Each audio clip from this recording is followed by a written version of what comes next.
मित्रों नमस्कार, सत साहेब, साहेब बंदगी सतनाम, प्रणाम।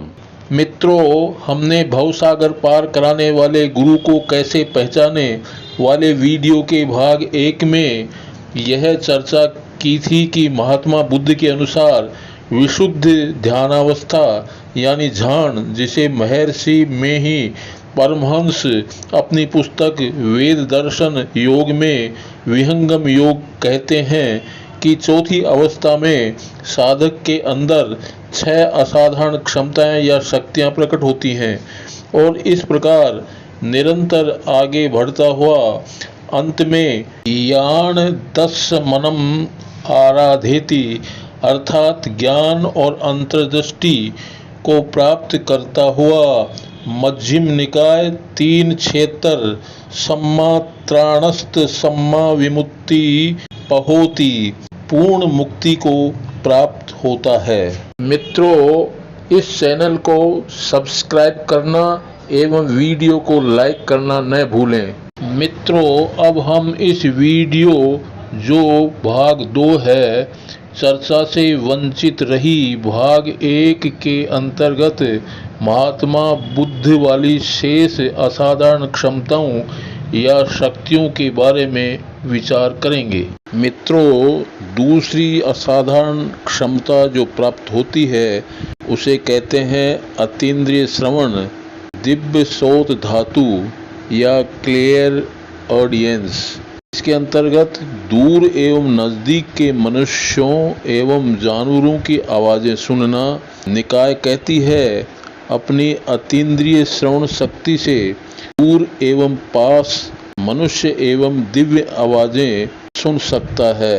दीघ निकाय 179, मध्यम निकाय 219 में बताया गया है दिव्याय सोत धातुना विशुद्धाय अतिकंतमा नुसिकाय उभो सद्दे साति दिव्ये मानुष्य च ये दूरे संति के च। बुद्ध ने इसी शक्ति के आधार पर जंगल में बहुत दूर एक वृक्ष के नीचे बैठे हुए ब्राह्मण भारद्वाज और घुमक्कड़ साधु मागोदिव के बीच हुए वार्तालाप को सुन लिया था।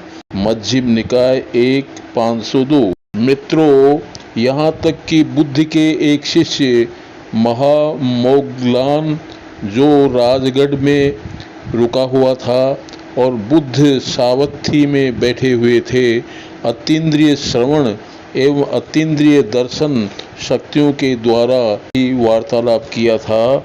इसका विवरण संयुक्त निकाय 276 में उपलब्ध है।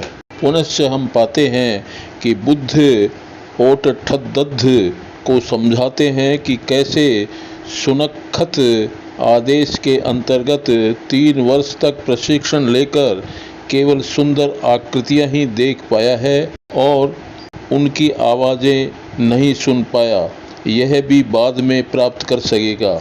इसका विवरण दिग्ग निकाय 1/152 में उपलब्ध है। गरीबदास जी महाराज भी कहते हैं एक सिद्धि सब नाद मिलावे। मित्रों, तीसरी सिद्धि या असाधारण क्षमता या शक्ति का नाम है चेतोपरियाण अर्थात टेलोपैथिक नॉलेज। ये 2 प्रकार की होती है। पहली, दूसरे के मन की सामान्य स्थिति को प्रकट करना और दूसरी है दूसरे के विशेष विचारों को प्रकट करना। अब हम एक एक को लेकर इनका खुलासा करते हैं। प्रथम प्रकार के बारे में दिग्ग निकाय 180 से 81 तक कहा गया है कि वह अपने मन से दूसरों के मन को समझता है, यानी चेतसो चेतो परिच्छ पजानाति। एक भावुक मन वह भावुक होना जानता है। इसी तरह वह नफरत से भरे और नफरत से मुक्त मन को जानता है अज्ञानी और अज्ञान से रहित, चौकस और असावधान, उन्नत और अवनत, घटिया और बढ़िया, एकाग्र या विचलित, मुक्त और अमुक्त, इन सब के बारे में इसमें दिया गया है। मध्यम निकाय 1-210 के अनुसार इस ज्ञान के आधार पर बुद्ध का प्रसिद्ध शिष्य अनिरुद्ध बुद्ध से अपने अनुगामी नंदिया और किम्बिला की आध्यात्मिक उपलब्धियों के बारे में बताता है। बिना उनके बताए अनिरुद्ध कहता है कि मैं मेरे मन से आदरणीयों के मनों को जानता हूँ, इस प्रभाव से कि इस और उस ध्यान संबंधी उपलब्धि के प्राप्त करता है। दूसरे के मनों को जानने की शक्ति का उपयोग करते हुए ये साथी भिक्षु एक साथ ऐसे रहते हैं, अपने दिमागों को इस तरह समायोजित करते हुए कि अलग अलग शरीर होते हुए भी उनका दिमाग वास्तव में एक हो। नाना ही खो तो काया एक कई च पन मय्ये चित्तम। मध्यम निकाय 1-207। इसी का द्वितीय प्रकार के अंतर्गत दीघ निकाय 1-213 कहता है कि कोई मन को पढ़ सकता है, मन की दशा, विचार और अन्य प्राणियों और व्यक्तियों के विचार की धारा को जान सकता है। दीघ निकाय 1-213। पर सत्तानम पर पुग्गलानम चित्तमपि आदि सति चेतसिकम विवितकीतम विविचारितम पी। दीघ निकाय 1-213। मित्रों, हमें ऐसे अनेक उदाहरण मिलते हैं कि बुद्ध अन्यों के विशिष्ट विचारों को जान लेते थे।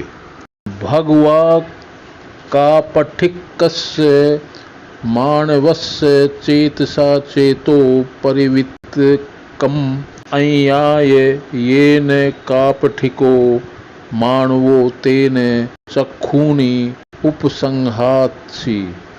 मध्यम निकाय 2-169।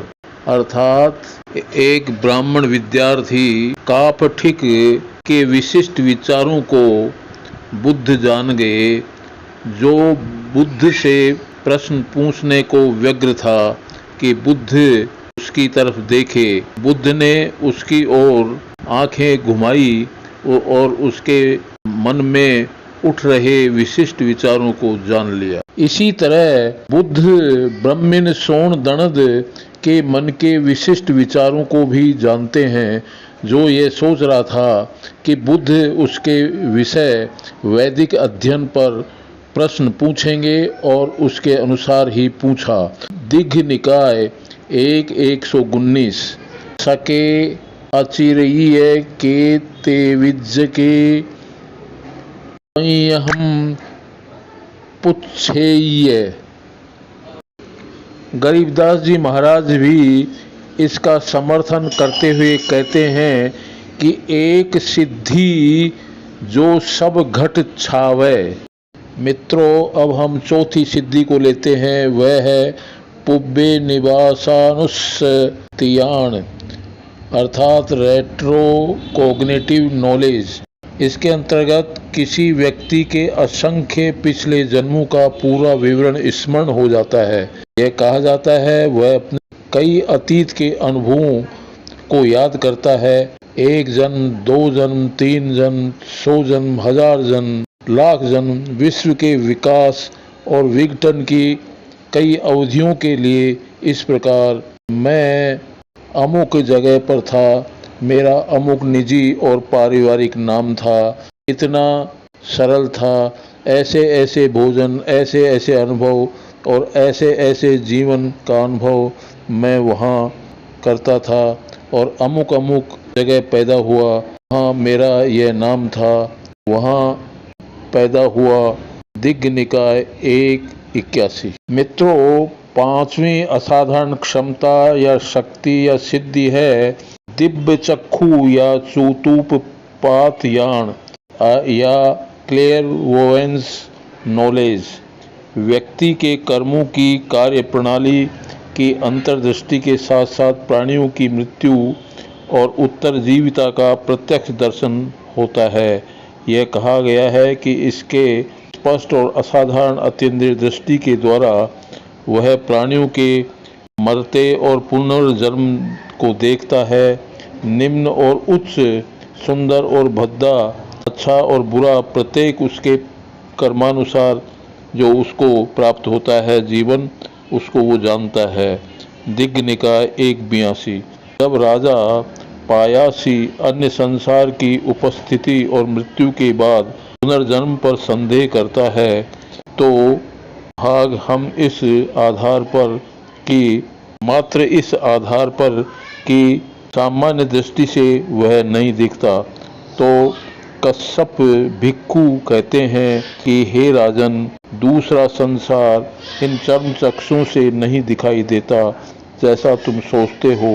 वे वैरागी और ब्राह्मण अपने दिव्य चक्षुओं को पवित्र कर लेते हैं। वे दिव्य चक्षुओं से इस संसार को और उस संसार को सहज रूप में जन्मे प्राणी को भी देख लेते हैं। दिग्ग निकाय 2-329।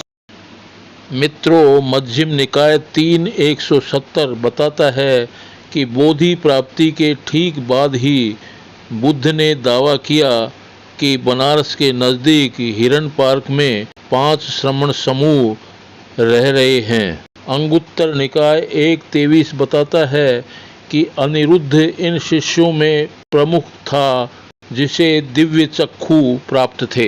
यह माना जाता था कि वह 1000 संसारों को देखने की शक्ति रखता था। दिव्य चक्षु के उदाहरण भगवत गीता में भी उपलब्ध हैं। जब अर्जुन ने श्री कृष्ण के दिव्य रूप को देखने की इच्छा प्रकट की तो उन्होंने वही बात कही जो राजा पायासी को श्रमण कश्यप ने कही थी कि तू मेरे दिव्य रूप को इन चर्म चक्षुओं से नहीं देख सकते। भगवत गीता 11:5। दिव्यानि रूपाणि, अतः मैं तुम्हें दिव्य चक्षु प्रदान करता हूँ। भगवत गीता 11:8। दिव्य ददामि ते चक्षुः। जैन दर्शन का अवधि ज्ञान संप्रत्यय भी इससे मेल खाता है। मित्रों, छठी और आखिरी असाधारण क्षमता या शक्ति या सिद्धि जो प्राप्त होती है उसका नाम है असवक्खय यान, अर्थात knowledge of destruction of defiling impulses. मित्रों, यह ज्ञान की उच्चतम अवस्था है जिसमें एक साधक विवेक दृष्टि या पय्या चक्षु पा जाता है। इससे वह 4 आर्य सत्यों को प्राप्त करने में समर्थ हो जाता है। आसवक्खय यान से वह मन के कलुषित आवेगों को ध्वस्त करने में समर्थ हो जाता है, क्योंकि वह इसकी प्रकृति कारण नष्ट करने की विधि जान जाता है। इन सब से उसमें मुक्ति का ज्ञान उदय हो जाता है। विमुक्तस्मिन् विमुक्तम इति यानम होति। दिग्ग निकाय 1:84।